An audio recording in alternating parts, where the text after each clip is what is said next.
कलम बांट रहे हैं, वो बंदूक बांट रहे हैं। बताओ, यानी नीतीश जी कह रहे हैं भैया लॉ एंड ऑर्डर हमसे नहीं देखा जा रहा है, हम अचेत हो गए। बिहार के नागरिक अब अपना सुरक्षा खुद करिए। हथियार और असलहा और ना जाने AK-47 उनके सांसद उनके विधायकों के घर से जब निकलते थे, जब वो बिहार के गुंडों को, जब बिहार के शूटरों को वो हथियार और AK-47 देकर के भेजते थे अपहरण करने के लिए, गुंडा राज फैलाने के लिए, आतंक मचाने के लिए। मैं बार बार कहता हूं कि मैं सरकार नहीं बिहार बनाना चाहता हूं। क्या है, क्योंकि पेन पर जिम्मेदारियां बहुत हैं। पेंसिल का लिखा हुआ तो मिटाया जा सकता है, मिट जाता है, टूट जाता है। नमस्कार, आप देखना शुरू कर चुके हैं लाइव सिटीज को। मेरा नाम शेख है। बिहार में मुखिया, सरपंचों और पंचायत प्रतिनिधियों के साथ साथ ग्राम कचहरी के सदस्यों को लाइसेंसी हथियार दिया जाएगा। उन्हें लाइसेंस के तहत हथियार मिल सकेगा। ऐसे में इस पर तेजस्वी यादव ने बड़ी बात कही थी। उन्होंने साफ साफ कहा था कि सरकार बंदूक बांट रही है और जो है वो हम कलम बांट रहे हैं। ऐसे में इसको लेकर बीजेपी के मीडिया प्रभारी दानिश इकबाल भड़क गए। उन्होंने साफ साफ कहा, उनके समय क्या होता था, मुख्यमंत्री आवास से AK-47 सप्लाई होता था। मुख्यमंत्री आवास से ये लोग AK-47 का गुंडों को भेज देते थे। तो एक सनसनीखेज मामले बात कही है बीजेपी की ओर से। वहीं तेजस्वी यादव ने क्या कुछ कहा है वो भी आप सुनिए, और बीजेपी क्या कुछ कह रही है वो भी आप सुनिए। आपको कलम बंटवाई है, आपने सोचा हमने आपको कलम क्यों बंटवाई है? आप लोग सोचे हैं कलम क्यों बंटवाई है? दिल पर हाथ रख करके बताइए क्यों बंटवाई है कलम। देखो, बंटवाने के लिए तो हम पेंसिल भी बंटवा सकते थे, लेकिन कलम ही क्यों बंटवाएं? मैं चाहता हूं, देखिए, पेंसिल क्यों नहीं, पेन ही क्यों?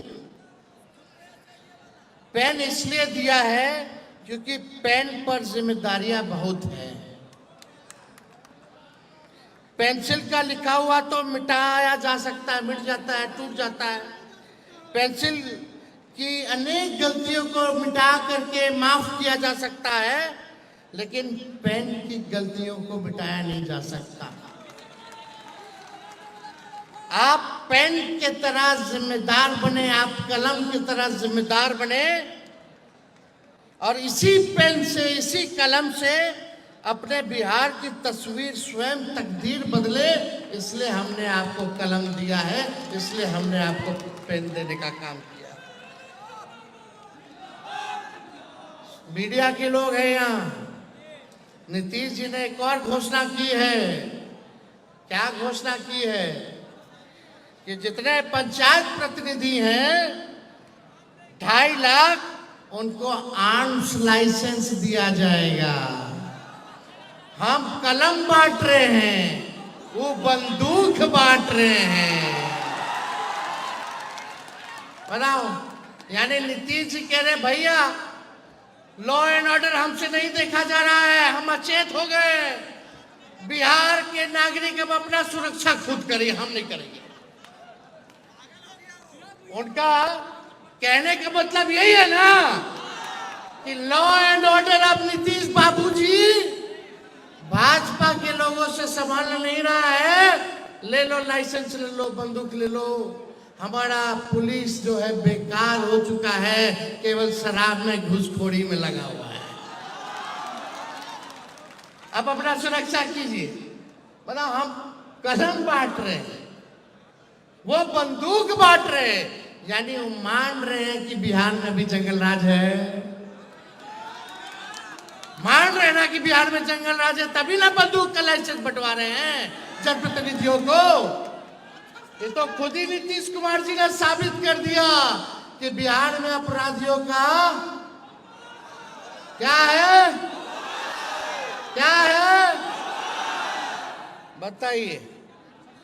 आप लोग तो सब जानबे करते हैं। कुछ बचा है जी, अब बिहार में कुछ बचेगा जी। और 5 साल दे दीजिएगा तो कुछ होगा, कुछ बचेगा। बिहार खत्म हो जाएगा। सब कुछ बर्बाद करने वाले लोग हैं। इसलिए मैं बार बार कहता हूं कि मैं सरकार नहीं बिहार बनाना चाहता हूं। तेजस्वी यादव ने एक बड़ा आरोप लगाया है कि सरकार बंदूक बांट रही है और हम कलम बांट रहे हैं। देखो, सरकार जो है एक कानूनी प्रक्रिया है, लाइसेंस की एक प्रक्रिया है। किसी को भी हथियार रखने के लिए इस देश के अंदर संविधान का प्रावधान है। कोई भी व्यक्ति अगर वो हथियार लेना चाहता है तो लाइसेंस के माध्यम से सरकार प्रशासन उसको हथियार मुहैया कराती है। और खासकर जो जनप्रतिनिधि होती है, क्योंकि वो चुनाव में होते हैं, बहुत सी चीजें होती हैं, तो उनको जो है अगर जरूरत है तो उनको जो है लाइसेंस की जो प्रक्रिया है, अगर वो उसको फुलफिल करते हैं तो उनको हथियार मिलेगा सरकार की तरफ से। लेकिन याद कीजिए वो जमाना, याद कीजिए वो दौर जब मुख्यमंत्री आवास से, जब सत्ता दल के लोगों के द्वारा हथियार और असलहा और ना जाने AK-47 उनके सांसद, उनके विधायकों के घर से जब निकलते थे, जब वो बिहार के गुंडों को, जब बिहार के शूटरों को वो हथियार और AK-47 देकर के भेजते थे अपहरण करने के लिए, गुंडा राज फैलाने के लिए, आतंक मचाने के लिए, और फिर उसके बाद वही मुख्यमंत्री आवास में उनको संरक्षण मिलता था, वहीं जो है पैसों का बंडर बाट होता था, तो वो दौर ये बिहार के लोग भूले नहीं है। तो इसलिए ये बात उठाना विपक्ष के द्वारा कि हम जो है हथियार दे रहे हैं, हम किसी को हथियार नहीं बांट रहे, बल्कि जिसको जरूरत है वो लाइसेंस का जो प्रावधान है, जो प्रक्रिया है, अगर उसको फुलफिल करता है तो किसी भी नागरिक को, जो बिहार का नागरिक है, उसको लाइसेंस देने का सरकार का जो प्रावधान है उसके अंतर्गत लाइसेंस मिल रहा है। लेकिन वो दौर जो था उसको जनता नहीं भूली है, जब आतंक के लिए सत्ता दल के लोग हथियार AK-47 और बम बारूद बांटा करते थे। तो आपने सुना कि दोनों ने क्या कुछ कहा है। तमाम आरोपों को लेकर बिहार में सियासत गर्म है। पंचायत प्रतिनिधियों को जिस तरीके से हथियार मुहैया कराने की बात की गई, उसको लेकर बिहार में सियासत तेज हो गई है। बीजेपी ने साफ साफ कहा, उस समय क्या होता था, हम तो आम जनता को कानून के दायरे में हथियार देने की बात कह रहे हैं। तो बने रहिए लाइव सिटीज के साथ। हमारी यूट्यूब चैनल को सब्सक्राइब करिए, उसको लाइक करिए। धन्यवाद।